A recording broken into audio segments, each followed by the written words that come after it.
Bismillahirrahmanirrahim. Assalamualaikum warahmatullahi wabarakatuh.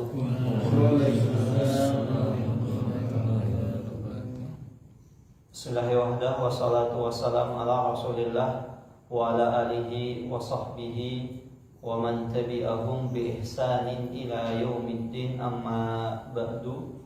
Allahumma shrah li sadri wa yassir li amri wahlul 'uqdatam min lisani yafqahu qawli. Allahumma inna nas'aluka ilman nafi'an wa rizqan thayyiban wa amalan mutaqabbalan. Allahumma alimna ma yanfa'una wa zidna ilman wal huda wat tuqa was salaha ya rabbal alamin. Bapak Ibu yang dirahmati Allah Subhanahu wa taala, alhamdulillah summa alhamdulillah, segala puji hanya milik Allah Rabb semesta alam. Salawat dan salam tak lupa kita curahkan, kita haturkan kepada suri tauladan kita, junjungan kita Nabi Muhammad sallallahu alaihi wasallam. Bapak Ibu yang dirahmati Allah Subhanahu wa taala, salah satu kenikmatan yang telah Allah Subhanahu wa taala berikan kepada kita pada hari ini, selain umur yang panjang, selain kesempatan kita bisa hadir di sini, adalah Allah Subhanahu wa taala memilih kita untuk menjadi hamba-hamba yang Allah Subhanahu wa taala cintai. Rasulullah sallallahu alaihi wasallam pernah bersabda, "Man yuridillahu bihi khairan yufaqihu fiddin." Salah satu ciri tanda bahwasanya Allah Subhanahu wa taala menginginkan kepada seseorang itu kebaikan. Salah satu tanda Allah Subhanahu wa taala cinta kepada seorang hambanya adalah yufaqihu fiddin. Allah Subhanahu wa taala memberikan kemudahan kepada hamba tersebut untuk memahami agama. Dan salah satu cara untuk memahami agama Islam ini adalah dengan hadir di majelis ilmu, hadir kajian. Dan insya Allah malam hari ini kita akan belajar mengaji di antara sabda-sabda Nabi Muhammad sallallahu alaihi wasallam. Saya bacakan hadis yang diriwayatkan dari Anas ibnu Malik radhiyallahu taala anhu. Semoga Allah Subhanahu wa taala meridhai beliau. Anas bin Malik ini perlu kita ketahui, beliau adalah satu di antara sedikitnya sahabat Nabi Muhammad sallallahu alaihi wasallam yang umurnya panjang. Bahkan Anas bin Malik dikisahkan umur beliau itu 110 tahun. Itu sangat jarang, zaman Nabi itu jarang sekali. Sahabat yang usia sampai jangankan 100 gitu, sampai 70, 80 itu jarang. Jarang sekali. Tapi Anas bin Malik ini umurnya panjang.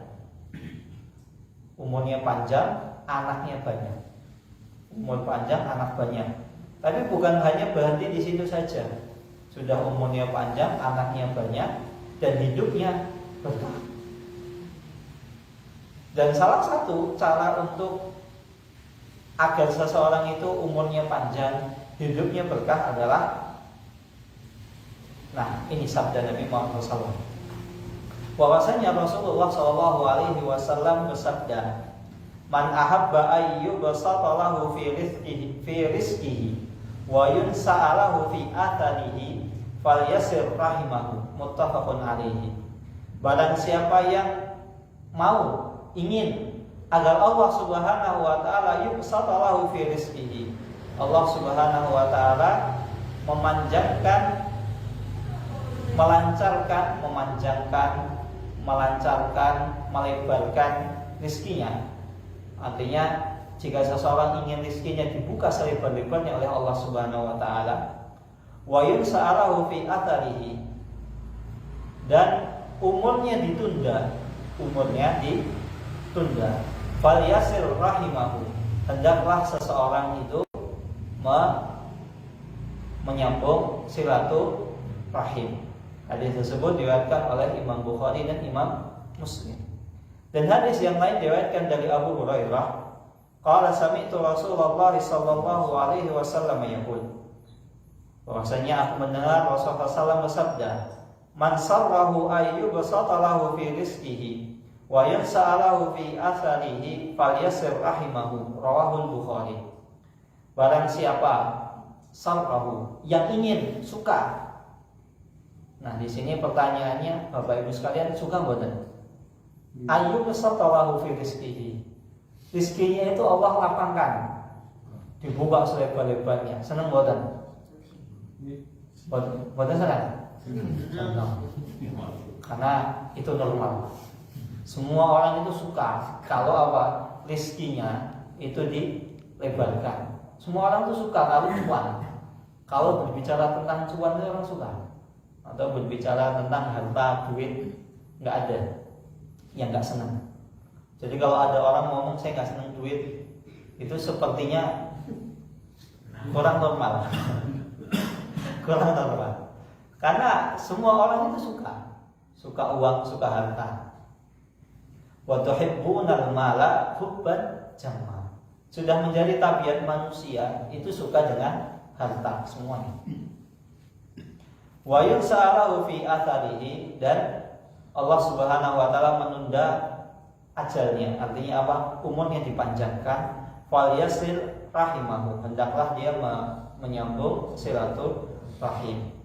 Maka Bapak Ibu saya dirahmati Allah Subhanahu wa taala, di sini disebutkan tentang manfaat atau keutamaan, untungnya seseorang itu menyambung silaturahim atau silaturahmi. Walaupun rahim dan rahmi ini beda, tapi di sini masuk kedua-duanya. Kalau rahim itu khusus ke kerabat kita. Kalau silaturahmi itu menyambung kasih sayang umum, mau saudara, kerabat, tetangga, kemudian lain sebagainya, teman, itu masuk silaturahmi. Dan itu semua masuk dalam keumuman hadis yang kita baca tadi. Nah, kenapa Bapak Ibu sekalian kok disebutkan tentang keuntungan enaknya seseorang bersilaturahmi? Karena umumnya manusia itu ketika melakukan sesuatu dan ketika yang dia lakukan itu tidak ada untungnya, orang nggak akan semangat. Orang nggak akan semangat. Tapi kalau misalnya seseorang melakukan sesuatu, dia tahu manfaatnya apa, feedbacknya apa, untungnya apa, mau. Maka kalau misalnya ada orang, kamu kerja sama saya, tapi nggak disebutkan gajinya misalnya, orang itu biasanya ya malas-malasan atau kurang semangat. Tapi ketika kita ngomong, kamu kerja sama saya, tak gaji sebulan 10 juta. Orang 10 juta, semangat. Sampai kadang itu direwangi lembur. Liburan dijadikan waktu kerja. Sampai malam lembur. Karena apa? Dia tahu, saya dengan mendapatkan sekian rupiah, sekian juta, saya bisa mencukupi kebutuhan saya. Akhirnya siang jadi malam, malam jadi siang. Banding tulang, semangat. Tapi beda kalau tidak tahu. Pokoknya kamu kerja sama saya. Nah, di akhir bulan ya. Awal bulan digaji 10 juta. Akhirnya, saya kemarin malas-malesan ya. Kayak ngerasa nggak sebanding. Akhirnya karena dia sudah tahu gajinya, semangat. Tapi bukan berarti ketika setelah tahu gajinya, terus bulan selanjutnya dipotong gajinya. Ya boten. Jadi ini umum, ini normal. Orang itu suka ketika dia tahu untungnya apa. Dan semua orang akan semangat melakukan hal tersebut. Maka ini terbukti ketika kita lihat amalan-amalan kebaikan, amalan-amalan soleh. Ketika feedbacknya atau keuntungannya itu orang tidak tahu, maka kita dapati orang yang melakukan tersebut itu sedikit. Contohnya pun apa? Amalan soleh yang tidak disebutkan secara spesifik pahalanya atau keuntungannya. Nomor contohnya, contohnya apa? Ya usah jauh-jauh. Sholat. Kita dapati orang itu kalau sholat ya paling mama ya softnya cuma ya 1, 2, 3, kadang 3, kadang 2, kadang 1. Karena apa? Umumnya orang itu tidak tahu manfaat sholat itu apa. Memang ada hadis yang mengatakan kalau kamu sholat berjamaah pahalanya sekian, ketika sholat sendirian pahalanya sekian. Tapi dia tidak tahu secara spesifik pahala sholat itu apa, pahala zakat itu apa. Orang kan banyak malas zakat, kecuali ketika zakat apa? Zakat fitrah. Zakat mal itu banyak orang yang tidak melakukannya. Maka ada salah seorang pakar ekonomi mengatakan kalau seandainya seluruh orang kaya di Indonesia, atau bukan orang kaya, kadang kalau disebut orang kaya, wah saya merasa nggak kaya, padahal dia sudah wajib zakat. Kalau seandainya semua orang di Indonesia itu yang sudah wajib zakat dia menunaikan zakatnya, maka Indonesia tidak akan ditemukan orang miskin. Itu pakar ekonomi mengatakan seperti itu. Karena apa? Zakat itu manfaatnya untuk umat Islam itu tinggi, besar sekali. Maka kalau para pakar ekonomi mengatakan ayo ini begini begitu, apalagi sebentar lagi 2023 resesi katanya. Ya resesi kan Allah Ta'ala alam, kita nggak usah mengkhawatirkan sesuatu yang belum terjadi gitu loh, yang deket-deket saja gitu loh. Sekarang tugas kita apa? Ya memang kalau ada resesi ya kita perlu persiapan iya, tapi tidak perlu kita mengkhawatirkan sesuatu yang masih jauh di depan. Yang perlu kita khawatirkan tuh sesuatu yang dekat dengan kita, apa yang telah lalu dari kita. Karena apa? Yang telah lalu kita perlu mengkhawatirkan, bisa jadi ibadah saya itu tidak diterima oleh Allah. Yang di depan ini gimana caranya? Dulu ketika ibadah saya mungkin saya belum melakukan sesuatu dengan semestinya. Gimana biar ke depan ini amal soleh saya diterima oleh Allah Subhanahu Wa Taala sesuai dengan tuntunan, sesuai dengan syarat dan lain sebagainya. Maka dengan silaturahmi ini Bapak Ibu sekalian, seseorang akan disebutkan tadi yubsatu fi rizqihi. Rizkinya itu Allah lancarkan, Allah mudahkan. Dan ini terbukti banyak orang mungkin usahanya itu kelihatannya biasa-biasa saja, tapi pendapatannya banyak. Pernah kita dapati, bahkan terkadang orang itu sampai diduga melihara tuyul. Kan banyak zaman sekarang orang kelihatannya nggak punya usaha, nggak pernah punya toko, nggak pernah punya ya barang-barangnya kayaknya nggak kelihatan yang dijual, toko enggak. Tapi ternyata duitnya ada aja. Nah, ternyata dia bisnis online. Bisnis online itu kan banyak nggak butuh modal. Bisa kita sebagai reseller, dropshipper, tapi ya tentunya dengan sesuai syariat. Jangan asal reseller, asal dropshipper. Ternyata barang orang yang belum ada perjanjian antara kita dengan dia, terus kita jual.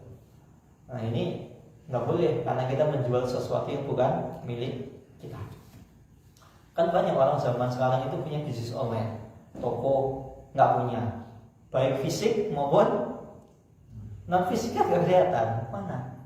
Ternyata jualannya di WhatsApp, Ternyata jualannya di Instagram. Ternyata jualannya di Facebook, cuma promosi. Tapi ternyata kok bisa laris, karena apa? Silaturahmi. Silaturahminya kan banyak modelnya ya. Silaturahmi itu gak harus datang face to face. Bisa karena kenalannya banyak, relasinya banyak, orang jadi sukses. Kan kalau misalnya orang punya kenalan banyak, ketika dia punya bisnis, wah ini koncoku dewe. Ya mungkin 1-2 orang niatnya ngelarisi. Awalnya mungkin niatnya ngelarisi, ternyata kok cocok barangnya, kok cocok jasanya. Akhirnya wah langganan, wis koncoku dewe, wonge apian. Nah, terus mboten gara dewe. Iya. Ternyata setiap saya beli, saya dapat bonus. Wis koncoku dewe apian, wonge jujur, amanah, gampang diutangi. Iya. Akhirnya ya banyak orang akhirnya langganan sama dia. Mungkin 1 orang akhirnya aku butuh barang lu, yang konco gue, wongnya apian, barangnya bagus, mau tambah barangnya bagus, amanah, nggak pernah nipu, laris. Padahal orangnya kalau kita lihat sehari-hari cuma rebahan di kamar, di kasur, jarang keluar gitu. Keluar itu kalau misalnya kirim barang, banyak kan orang zaman sekarang bisnisnya nggak kelihatan tapi duitnya ada. Nggak punya toko, nggak punya ini, tapi duitnya ada. Wa yunsa'alahu fi atharihi, dan apa namanya? Umurnya itu Allah Subhanahu wa taala panjangkan. Nah, maksudnya di sini umurnya dipanjangkan itu ada berapa makna? Yang pertama, ayyuzada fi umrihi haqiqatan, yaitu umurnya itu dipanjangkan, benar-benar dipanjangkan. Secara hakikatnya dipanjangkan, bukan secara bukan hanya sekedar dipanjangkan, beneran. Ini seperti kisahnya kisahnya Nabi Adam. Suatu ketika Nabi Adam alaihissalam, beliau meminta kepada Allah Subhanahu wa taala untuk diperlihatkan kepada beliau anak keturunannya dari golongan para nabi dan rasul. Ya Allah, saya ingin diperlihatkan nanti anak keturunan saya yang jadi nabi dan rasul itu seperti apa. Akhirnya Allah Subhanahu wa taala memperlihatkan para nabi dan rasul kepada Nabi Adam. Maka ketika itu dilihat ada salah seorang nabi, itu yang membuat Nabi Adam itu empati kepada beliau. Kemudian ditanya, ya Allah, siapakah dia? Kemudian Allah Subhanahu wa taala mengatakan, hada ibnuka Daud. Ini anakmu Nabi Daud alaihissalam. Kemudian Nabi Adam bertanya, ya Allah, berapa umurnya? Umurnya 40 tahun. Umurnya 40 tahun. Kemudian Allah Subhanahu wa taala kemudian Nabi Adam alaihissalam bertanya, ya Allah, kalau begitu berapa umurku? Nabi Adam tanya, umurku berapa? 1000 tahun. 1000 tahun. Kalau begitu, tolong berikan umurku yang 60 tahun diberikan kepada Nabi Daud alaihi salam. Dan benar umurnya Nabi Adam alaihissalam diberikan kepada Nabi Daud alaihissalam. Sehingga awalnya umur Nabi Daud itu cuma 40 tahun menjadi 40 ditambah 60 tahun sehingga menjadi 100 tahun. Dan ketika Nabi Adam alaihissalam mendekati ajalnya, mendekati Allah wafatkan, Nabi Adam bertanya, loh, kok sudah tiba waktu ajal saya? Bukankah dulu Allah Subhanahu wa taala mengatakan umur saya 1000 tahun? Ini baru 1030 sekian gitu. Kemudian Allah Subhanahu wa taala mengingatkan, bukankah wahai Adam, Allah Subhanahu wa taala telah memberikan umurmu 60 tahun tadi kepada Nabi Daud, anakmu Nabi Daud. Nah, ketika itu Nabi Adam alaihissalam lupa. Kemudian Allah Subhanahu wa malaikat tersebut menunjukkan, ini loh catatannya. Kamu dulu memberikan usiamu untuk 60 tahun kepada Nabi Daud. Nah, karena Nabi Adam lupa, Rasulullah SAW, Nabi Muhammad melanjutkan. Fanasiya Adam wa nasiya dzurriyyatuhu wa jahada Adam fajahada dzurriyyatuhu. Karena Nabi Adam alaihissalam itu lupa kalau umurnya 60 tahun itu sudah diberikan kepada Nabi Daud, maka anak keturunannya kita kan anak keturunannya Nabi Adam ya. Nah, akhirnya anak keturunannya itu gampang lupa. Wajahada Adam fajahada dzurriyyatuhu. Maka karena Nabi Adam itu mengingkari, ya Allah, kayaknya saya itu nggak pernah ngasih umur saya 60 tahun kepada Nabi Daud. Akhirnya anak keturunannya itu gampang mengingkari. Jadi kalau kadang ya, tapi ini nggak boleh kita menyalahkan Nabi Adam. Dalam artian, gara-gara Nabi Adam, atau kita menyalahkan takdir. Kenapa kok gampang lalai? Mau nek dikandani ngeyel, apa nih? Pasti mengingkari. Yo, Nabi Adam dulu begitu, kisahnya begini dan begitu. Ya nggak boleh kita jadikan dalil gitu. Maka ada sebuah kisah panjang, intinya panjang, kisah panjang. Ada salah seorang Nabi Musa kalau nggak salah berdalil dengan ngeyelnya Nabi Adam alaihissalam. Akhirnya Allah Subhanahu wa taala menegur beliau, yaitu Adam, kamu tahu itu salah, kenapa kamu ikuti? Dan sedangkan Nabi Adam alaihissalam ketika melakukan kesalahan sudah Allah Subhanahu wa taala ampuni. Sedangkan kau tahu, wahai Musa alaihissalam, Nabi Adam, kakek moyangmu melakukan kesalahan, kenapa kamu ikuti? Kamu mengikuti sesuatu yang sudah Allah Subhanahu wa taala ampuni. Sedangkan kesalahan yang kamu ikuti belum tentu Allah Subhanahu wa taala ampuni. Jadi kita tidak boleh mengikuti kesalahan yang sudah kita tahu salah terus ngeyel. Ini nggak boleh. Makanya Nabi Adam alaihissalam itu lupa, akhirnya keturunannya lupa. Nabi Adam ngeyel atau mengingkari, akhirnya keturunannya mengingkari. Tapi ini tidak boleh dijadikan sebagai pembenaran. Nah, ini Bapak Ibu sekalian, maksudnya dipanjangkan umurnya secara hakikat seperti ini, seperti Nabi Daud. Umurnya dipanjangkan oleh Allah Subhanahu wa taala. Atau yang kedua, kata Syekhul Islam Ibnu Taimiyah, atau yang dimaksud dipanjangkan umurnya di sini bukan secara hakikatnya, umurnya tetap sama. Katakan semua kita ini umurnya, ajalnya, rezekinya itu sudah dicatat oleh Allah Subhanahu wa taala 50 tahun sebelum bumi dan langit itu diciptakan. Jadi umur saya berapa, umur Mas Di berapa, sudah dicatat semua. Itu sudah dicatat, tidak bisa bertambah dan tidak bisa berkurang.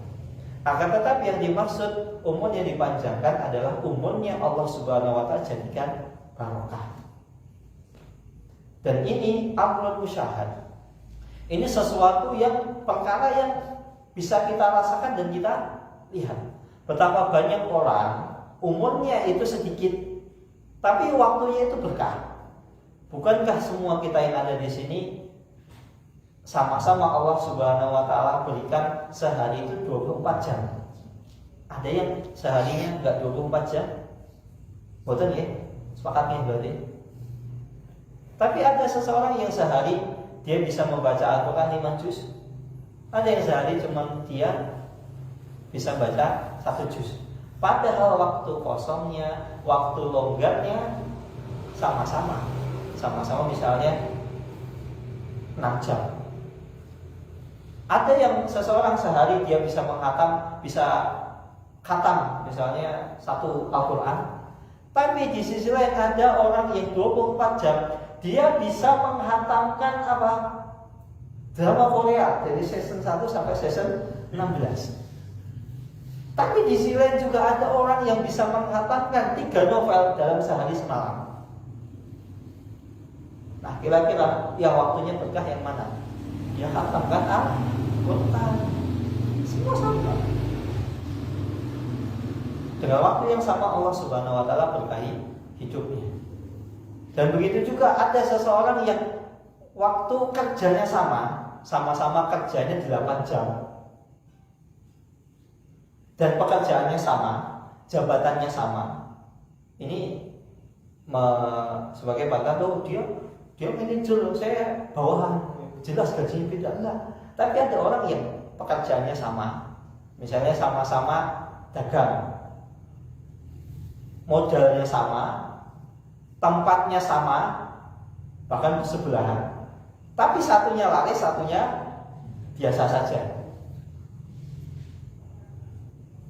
Bisa kita saksikan, sama-sama modalnya sama, kiosnya sama, waktu buka tutupnya barengan. Tapi satunya laris, satunya nggak begitu laris. Nah ini rezekinya Allah luaskan, umurnya Allah panjangkan. Dengan waktu yang sedikit dia bisa meraup banyak manfaat. Maka ini yang dimaksud rezekinya Allah luaskan, Allah bukakan pintu rezekinya.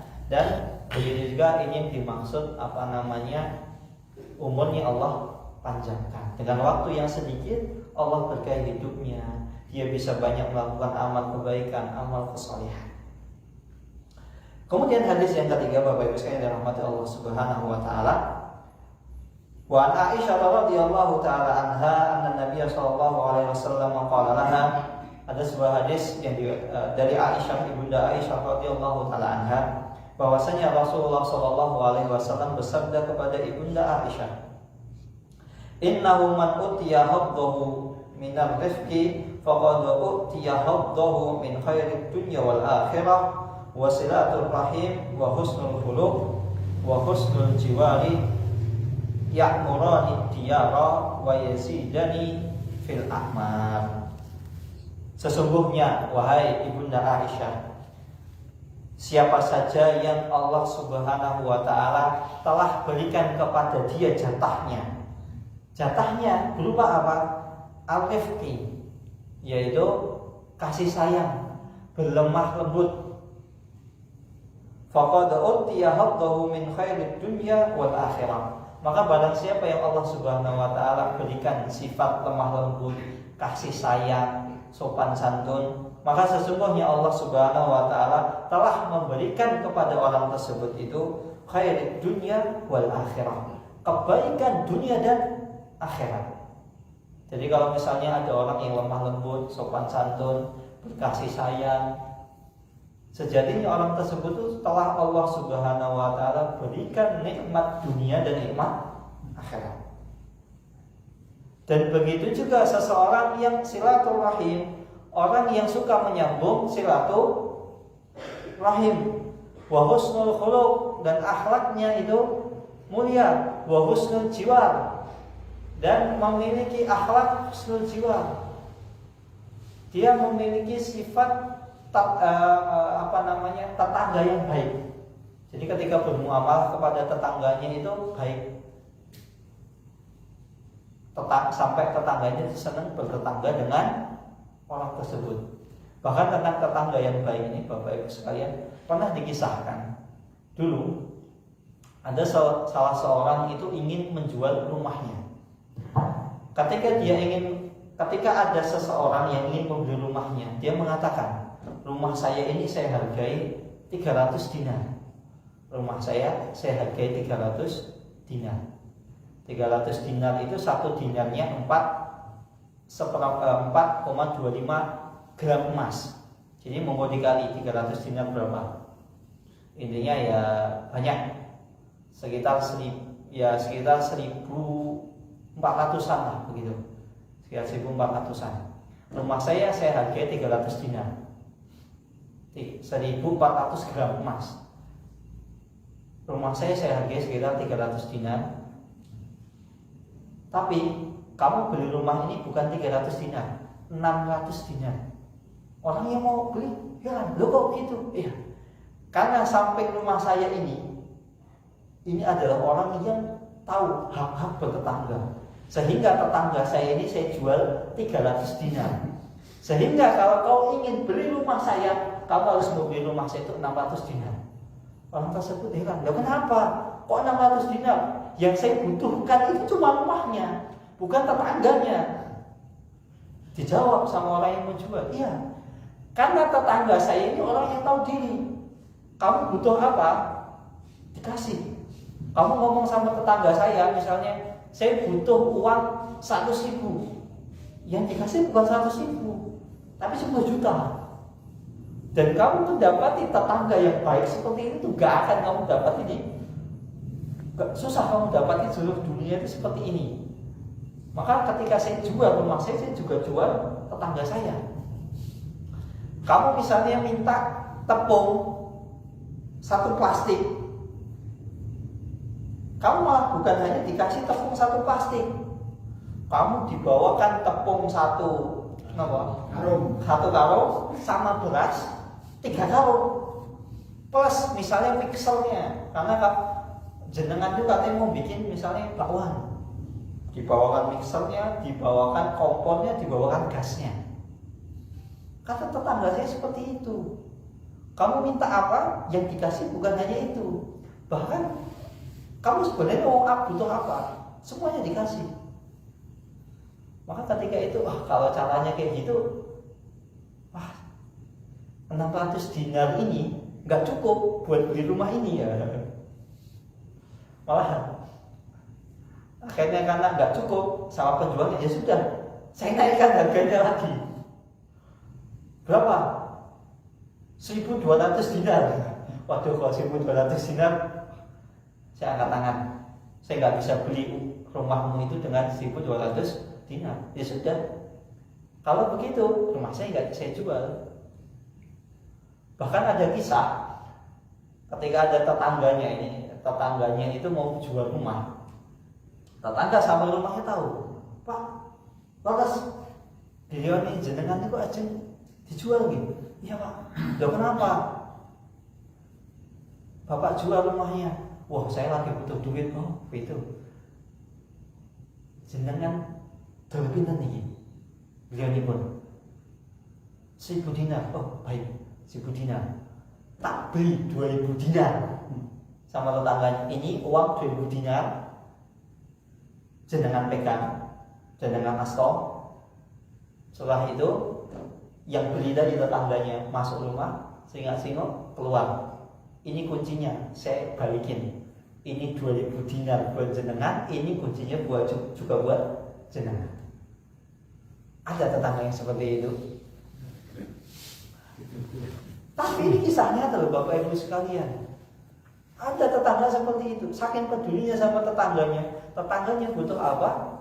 Gandum 1 plastik di bawah 1 karung plus beras, kemudian gas, kemudian mixer dan lain sebagainya.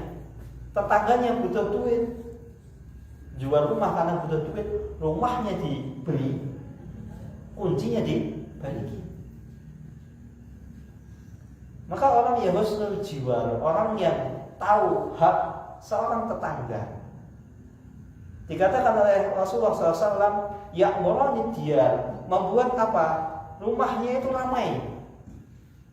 Maksudnya rumahnya ramai apa? Banyak orang senang sama dia.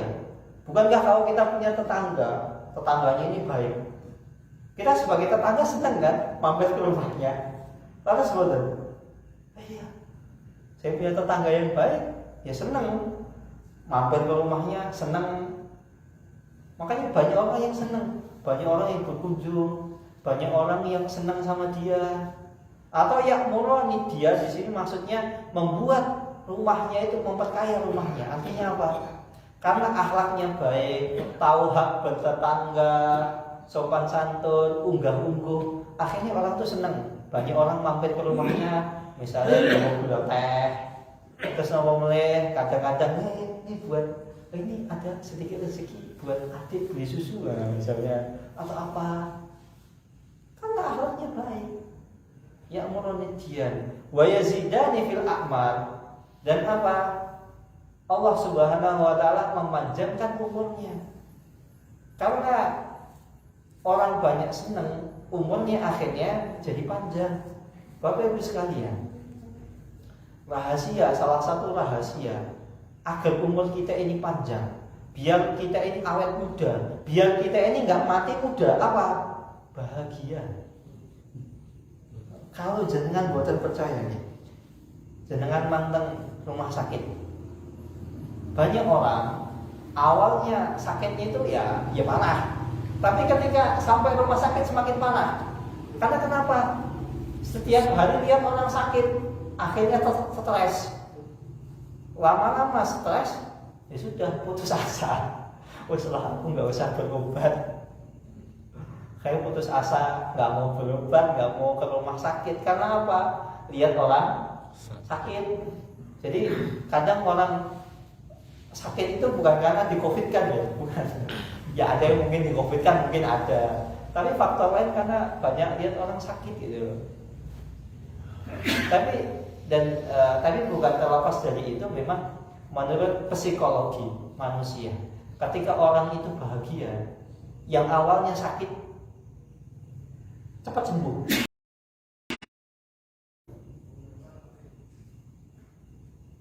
Kios jenengan itu kebakaran. Kira-kira efek sampingnya apa? Awalnya pun misalnya cuma meriang, dikabari kalau kiosnya, tokonya kebakaran, yang terjadi apa? Stres. Nah, makanya kalau orang sakit itu jangan dikabarkan berita-berita yang membuat orang itu sedih, karena bisa membuat mentalnya itu down. Jadi kalau mau mengabarkan suatu berita yang membuat orang itu sedih, ditunggu dulu. Kira-kira agak mendingan, waktunya pas gembira baru dikabarin. Karena ketika itu pas gembira kena suatu berita yang kurang menggembirakan, akhirnya bisa saling mengimbangi, sehingga orang tersebut itu tidak gampang drop. Maka bisa kita saksikan orang yang suka silaturahim, orang yang budi pekerti yang baik, dicintai orang senang. Nggak ada orang yang nggak senang sama orang tersebut. Bahkan kisah tadi sampai tetangganya itu dijual loh, ngadol tonggo ini didol. Ada zaman sekarang jarang seperti itu. Makanya ada sebuah pepatah,